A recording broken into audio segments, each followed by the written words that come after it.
नमस्कार दोस्तों, स्वागत है आप सभी का हमारे चैनल कृषि विद राज जायसवाल पर। और आज हम यूपीएसएससी से जुड़ी कुछ बहुत ही बड़ी अपडेट्स पर बात करने वाले हैं।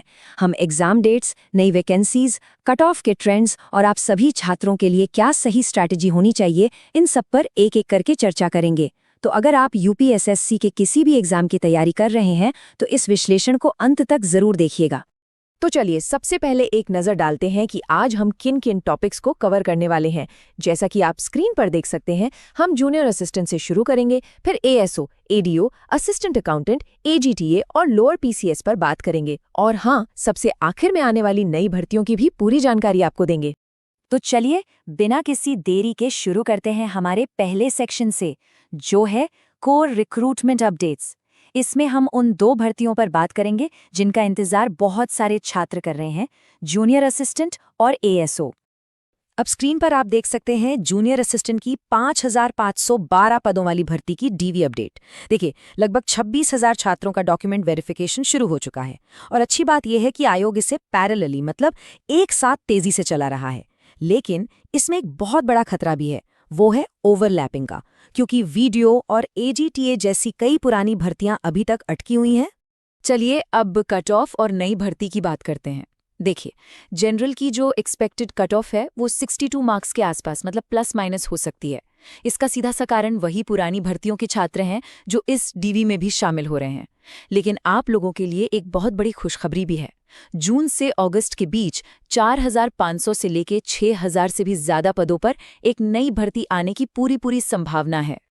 अब बात करते हैं एएसओ यानी असिस्टेंट स्टैटिस्टिकल ऑफिसर की। जो भी छात्र लखनऊ में पोस्टिंग चाहते हैं उनके लिए ये बेस्ट पोस्ट प्रेफरेंस का क्रम स्क्रीन पर दिया गया है। सबसे पहले अर्थ एवं संख्या प्रभाग, फिर उद्योग एवं प्रोत्साहन निदेशालय, तीसरे पर निदेशालय संस्थागत वित्त, चौथे पर परिवार कल्याण विभाग और पांचवें पर कृषि विभाग निदेशालय। आप अपनी पसंद के हिसाब से फॉर्म में फ्री में बदलाव भी कर सकते हैं। और एएसओ की परीक्षा कब होगी, स्क्रीन पर जो ये टाइमलाइन है इसे ध्यान से देखिए। ऑफिशियल नोटिस आपको मई के अंत तक या फिर जून के मिड तक देखने को मिल सकता है। परीक्षा की पहली संभावित तारीख है 23 अगस्त और दूसरी है 7 सितंबर। तो अब तैयारी में बिल्कुल भी ढील मत बरतिए, क्योंकि डेट्स में ज्यादा हेरफेर होने के चांस अब कम है। चलिए अब हम अपने दूसरे सेक्शन की तरफ बढ़ते हैं, जो है स्पेशलाइज्ड पोस्ट अपडेट्स। इसमें हम एडीओ, असिस्टेंट अकाउंटेंट, एजीटीए और लोअर पीसीएस जैसी उन भर्तियों की बात करेंगे जिनके लिए खास क्वालिफिकेशन चाहिए होती है। आडियो कोऑपरेटिव की भर्ती का इंतजार कर रहे छात्रों के लिए अपडेट है। इसका विज्ञापन अगले हफ्ते या ज्यादा से ज्यादा 15 मई तक आ ही जाएगा। देरी इसलिए हुई क्योंकि इसके सिलेबस में कुछ बदलाव किया गया है। एलिजिबिलिटी की बात करें तो बीएससी एग्रीकल्चर वालों को प्राथमिकता मिलेगी, पर बीकॉम वाले भी अप्लाई कर सकते हैं। और सबसे बड़ा बदलाव यह है कि अब सिलेबस में 15 नंबर का इकोनॉमिक्स का सेक्शन भी जोड़ दिया गया है। अगली स्लाइड है असिस्टेंट अकाउंटेंट के 1828 पदों पर। देखिए, आयोग में इस पर काम बहुत तेजी से चल रहा है। इसका फाइनल रिजल्ट जून के महीने में आने की बहुत मजबूत संभावना है। हाँ, नियुक्ति में थोड़ा समय लग सकता है, लेकिन ये भर्ती 100% सेफ है, इस पर कोई शक मत कीजिएगा।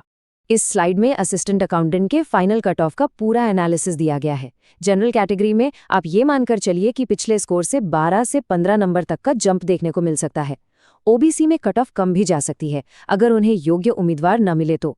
एससी में 5, एसटी में 6 से 7 और महिला वर्ग में 10 नंबर की बढ़ोतरी आपको सेफ जोन में ले आएगी। एक बात और, अफवाहों पर ध्यान मत दीजिए, कट ऑफ 55-58 तक नहीं जाएगी। कॉमर्स के छात्रों के लिए ये अब तक की सबसे बड़ी खबर है। असिस्टेंट अकाउंटेंट की एक और नई महाभर्ती आने वाली है। इसमें पदों की संख्या 1000 से 1600 से भी ज्यादा हो सकती है। क्वालिफिकेशन में कॉमर्स ग्रेजुएट मतलब बीकॉम, साथ में ओ लेवल या कॉमर्स में 2 साल का पीजी डिप्लोमा या एमकॉम मांगा जाएगा। पीईटी कट ऑफ में तो +1 मार्क्स वाले भी सेफ रहेंगे। सच कहूं तो कॉमर्स वालों के लिए ये एक गोल्डन मौका है।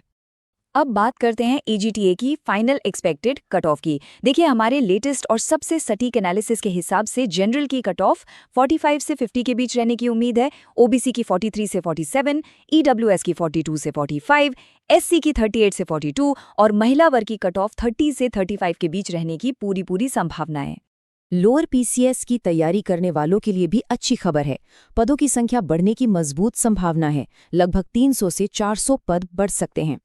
पेट के लिए 65 मार्क्स एक सेफ स्कोर माना जा रहा है, लेकिन मेरा पर्सनल सुझाव है कि जिनके 60 से 62 नंबर भी बन रहे हैं वो भी हिम्मत ना हारें और तैयारी में लगे रहें। चलिए अब आगे बढ़ते हैं और उन भर्तियों पर एक नज़र डालते हैं जो आने वाली हैं। ये वो वैकेंसीज हैं जिनका पाइपलाइन में आना लगभग तय है।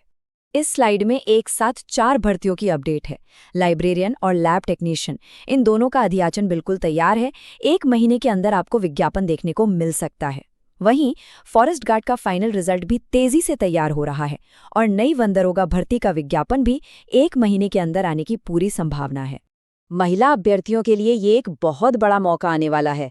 मुख्य सेविका की एक नई भर्ती आने की मजबूत संभावना है और इसमें पद भी अच्छे खासे होंगे। ये भर्ती जो 10 से 20 हजार की भर्तियां आने वाली हैं उसी का हिस्सा होगी। इसका सिलेक्शन पीईटी के आधार पर ही होगा, ये 100% तय है, तो आप अभी से इसकी तैयारी शुरू कर दीजिए। अब बात करते हैं नलकूप चालक यानी ट्यूबवेल ऑपरेटर की। स्क्रीन पर आप ये जो बड़ी सी संख्या देख रहे हैं, लगभग 11,000 पद खाली हैं। छात्र लगातार कोशिश कर रहे हैं और मांग कर रहे हैं। अगर इसके आधे पद मतलब 5,000 प्लस भी आ जाते हैं तो ये छात्रों के लिए बहुत बड़ी राहत होगी। तो आप सब अपने स्तर पर आयोग से मांग करते रहिए। चलिए अब हम उस एक सबसे बड़ी चुनौती पर बात करते हैं जो न जाने कितने सीरियस छात्रों को परेशान कर रही है। ये है ओवरलैपिंग की समस्या। आइए इस मुद्दे को थोड़ा डिटेल में समझते हैं। इस स्लाइड में देखिए, समस्या और उसका समाधान दोनों को आमने सामने रखा गया है। बाईं तरफ है ओवरलैपिंग का खतरा। हो क्या रहा है कि पुरानी भर्तियां पूरी न होने से जो टॉपर छात्र हैं वही बार बार हर भर्ती के डीवी में बैठ रहे हैं। इससे कट ऑफ बहुत हाई जा रही है और जो असल में योग्य छात्र हैं उनकी सीटें बर्बाद हो रही हैं। इसका एक ही समाधान है जो दाईं तरफ सुनहरे बॉक्स में है, वेटिंग लिस्ट। ये कम नंबर वाले छात्रों के लिए संजीवनी की तरह काम करेगी। हमें आयोग से मिलकर वेटिंग लिस्ट की जोरदार मांग करनी होगी। सारी जानकारी लेने के बाद अब आते हैं सबसे जरूरी हिस्से पर, आपकी मास्टर स्ट्रैटेजी। सफलता के लिए इन स्टेप्स को बहुत ध्यान से समझिए और फॉलो कीजिए। स्क्रीन पर आपके लिए 4 पॉइंट की मास्टर स्ट्रैटेजी है। पहला, हमेशा सिलेबस के हिसाब से पढ़ाई करें। बिना सिलेबस की तैयारी करने का मतलब है अंधेरे में तीर चलाना। दूसरा, थोड़ा धैर्य रखें। आयोग की रफ्तार धीमी जरूर है लेकिन प्रक्रिया पूरी जरूर होगी। तीसरा और सबसे जरूरी, ओवरलैपिंग से बचें। मेरी उन सभी छात्रों से रिक्वेस्ट है जिनका कहीं सिलेक्शन हो चुका है कि वो प्लीज दूसरे डीवी को स्किप करें। और चौथा, आवाज उठाएं। वेटिंग लिस्ट के लिए सब लोग मिलकर प्रयास करें। तो दोस्तों, ये थी आज की सारी महत्वपूर्ण जानकारी। अगर आप चाहते हैं कि UPSSC की हर वैकेंसी, रिजल्ट, कट ऑफ और स्ट्रैटेजी की सही जानकारी आपको सबसे पहले और सबसे सटीक मिले, तो हमारे चैनल कृषि विद राज जायसवाल को सब्सक्राइब करना बिल्कुल न भूलें। अगर ये जानकारी पसंद आई हो तो वीडियो को लाइक करें, अपने दोस्तों के साथ शेयर करें और कमेंट में अपनी राय जरूर बताएं। धन्यवाद दोस्तों।